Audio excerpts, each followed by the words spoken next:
Hello everyone, welcome again.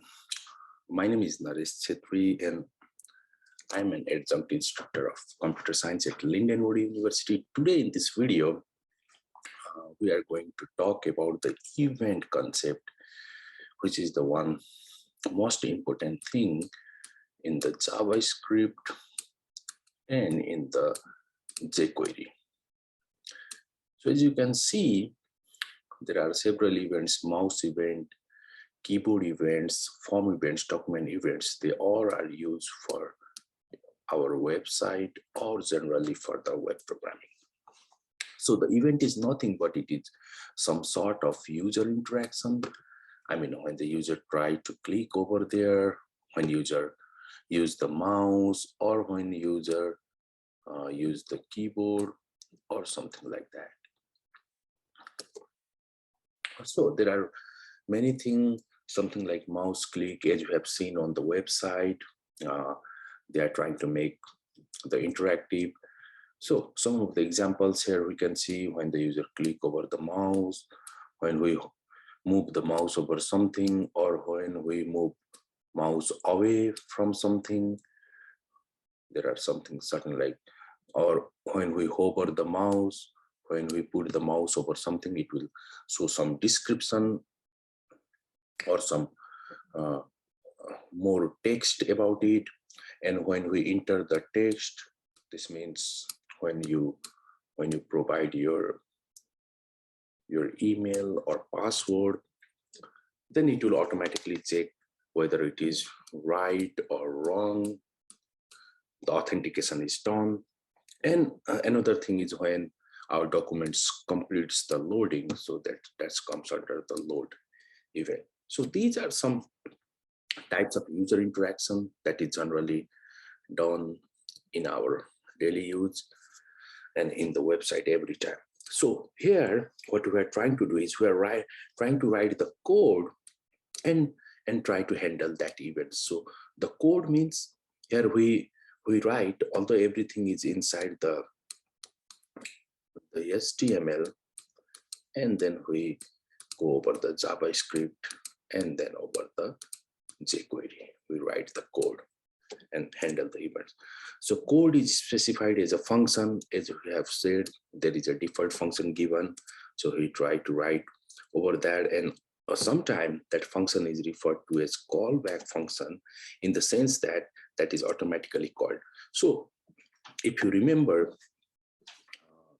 in my last video, I talked about the mouse click event that we were trying to click over here and make it hide using the default hide function, and that was trying to implement this. So let us go a little bit deeper, and you will know the exact need of the jQuery and what has been done earlier by using the JavaScript only. So yeah, now if you remember this, everything here happens inside the script tag. The first script tag is for our library, and the second script tag, which is over here, so script tag is for the actual coding. So everything happened within this, and the rest are the part of HTML, you all know. So here the need of jQuery arises because there were some drawbacks in the traditional event handling in JavaScript. So that switches towards the jQuery. So let us talk about the earlier. The event handling is done by identifying and selecting HTML tags.